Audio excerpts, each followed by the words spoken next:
नमस्कार प्रेक्षकांनो, प्रेमाची गोष्टच्या पुढील भागात आता आपल्याला बघायला मिळणार आहे की स्वातीच्या मुलीच्या बारशीची पूर्ण तयारी झालेली असते आणि पूजेला सुरुवात करायचीच असते। मग बापू सांगतात की स्वातीला की ह्या पूजेला मुक्ता आणि सागर बसतील।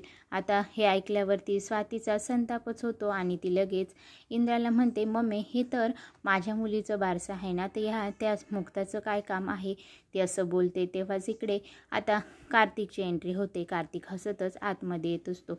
आता कार्तिकाला हे बघून मात्र मुक्ताला खूप संताप झालेला असतो। मुक्ता अगदी रागातच त्याच्याकडे बघत असते आणि तेव्हाच सागरही बघतो की इथे कार्तिक आलेला आहे आणि सागर लगेच कार्तिककडे जातो आणि त्याला म्हणतो, तुझी हिंमत कशी झाली आमच्या घरात पाऊल ठेवायचं? आत्ताच्या आत्ता इकडनं निघून जा, आमच्या कार्यक्रमात तुझं काहीही काम नाही।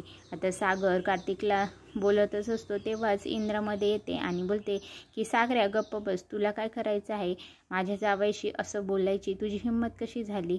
आणि मग लगेच इंद्रा कार्तिकला बाजूला करते आणि बोलते की बारशाला आता दुसरं कोणीही बसणार नाही, पूजा सगळी बाळाचे आई वडील सागर इथे कार्तिक आणि स्वातीच करणार। आता हे ऐकल्यावरती मात्र सागर आणि मुक्ताला काय बोलावं आणि काय नाही असं होतं।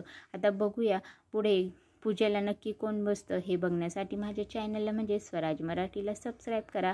व्हिडिओ आवडला तर लाईक करा, बेल आयकॉन दाबायला अजिबात विसरू नका। परत भेटूया, धन्यवाद।